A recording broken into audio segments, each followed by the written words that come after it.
Hey, what's up guys? I'm the Jovenshire, and today we're talking about the top 5 superheroes that become better superheroes. Now, I'm not talking about the example of Angel turning into Archangel. That's a different top 5 for another day. I'm looking at something like one actor going from one superhero and then being recast as a better superhero. For example, number 5, Nic Cage. Now, outside of the fact that Tim Burton was working on a Superman movie where he cast Nic Cage as Superman in Superman Lives, which would have been an amazing movie that was taken away from us had that movie happened in that time. It would have been glorious, but again, another story for another time. Instead of being Superman, Nic Cage wound up having the opportunity to become Ghost Rider. Ghost Rider, not that good. Ghost Rider needed a different Ghost Rider.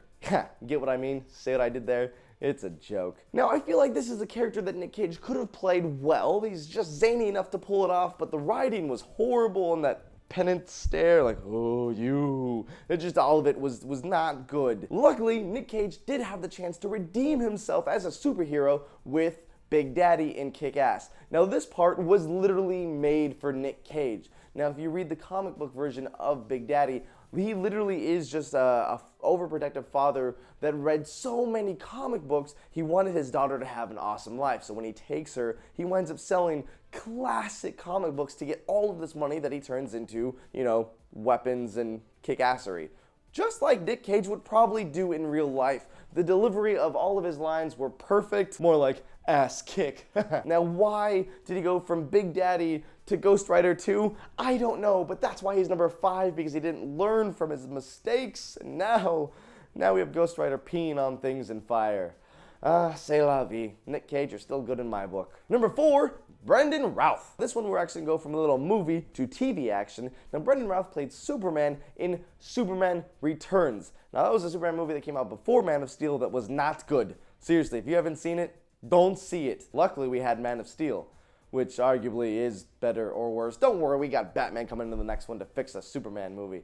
But hey, Brendan Routh, your life as a superhero got to live on the TV show Arrow. Yes, he became the Atom. Brendan Routh as Atom really just fits that universe with a little bit of balance. He's a quirky, fun-loving guy who has some humor to him, and it's fantastic. He's literally, Atom is Iron Man, just a dopey version of Tony Stark, where Tony Stark is kind of like a douchebag. Atom's just like a fun-loving, like, hey guys, I'm here to help. Hi! Not only did he do good on Arrow, but guess what? This is one of the superheroes that's going to be featured in the upcoming series, Legends of Tomorrow, and I can't wait for it. Spoilers, Atom does get the ability to shrink down in size. Now, honestly, I think they should have revealed that in the TV show before Ant-Man came out, because guess what? People are going to be like, oh, we just copied Ant-Man. But no! This is Atom. This is who Atom is. This is who Brendan Routh is playing.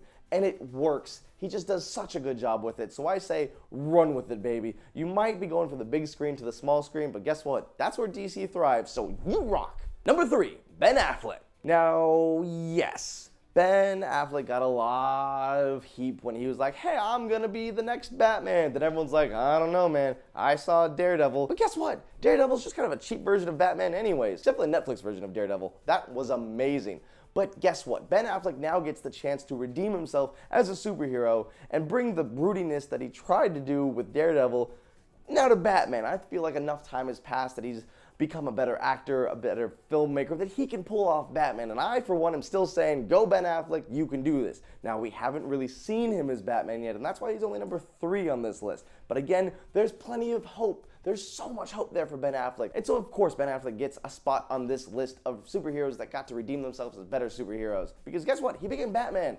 That's it right there. He's Batman. You go from Daredevil to Batman, you win. Number 2, Chris Evans. What Chris Evans did in Captain America was he went from a scrawny little individual to become this bulked out, massive a person as Captain America. And that's kind of what he did in real life.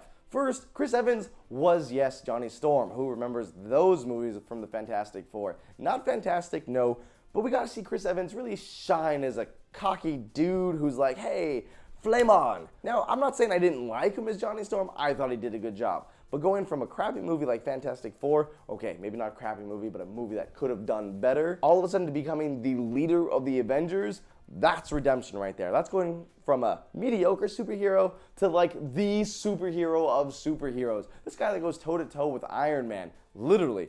I can't wait for Civil War. It's going to be so good. They're going to be fighting. But hey, Chris Evans, Good job. A lot of people at first were like, what? He can't go from Johnny Storm to Captain America. And then they saw Captain America and they were like, dude works out. He can be Captain America. That's why he's on the list, guys.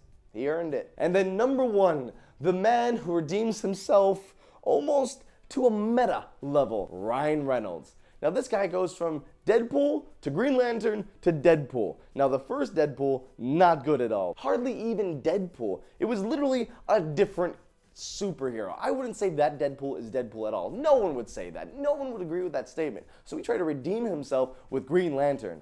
Woo, that was a mistake. Bad writing, really bad writing. I actually think he could have made a great Hal Jordan if the writing was better. It actually seems to be a constant theme. All these actors who were crappy superheroes were kind of just crappy because the writing was bad. But now we get exactly what we want. Ryan Reynolds as the real Deadpool. When he was first cast as Deadpool in X-Men Origins, we're like, yeah, that works perfectly. And then they messed it all up. But this is going to be his swan song of superhero movies. Ryan Reynolds as Deadpool, the best Deadpool that we've ever seen. Now, am I being a little hasty to say that this is the best transformation of an actor as a superhero?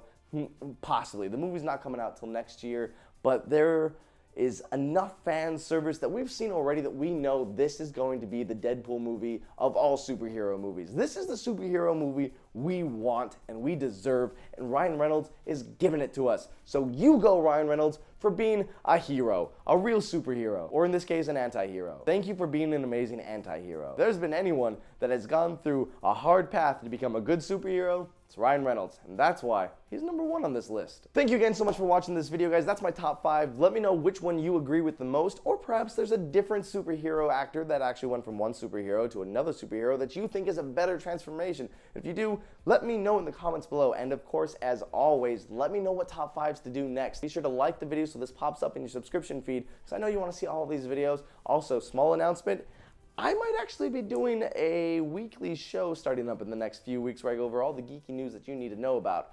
Ooh, is it Bad Motivators? It's better than Bad Motivators. It's something a little bit different. I miss Leo, but I think we're going to like this one a lot. Anyways, guys, thank you. I love you. I'll see you later. Hi, guys. Thank you again. I can't express how much I appreciate you watching these videos. If you want to make sure my videos show up in your subscription, be sure to hit that like button. Also, if you haven't subscribed already, what are you waiting for? Hit the subscribe button. Also, down below, I have a link to my last video. Check it out. It's about the Flash finale and why it's amazing. I love you guys. I'll see you later.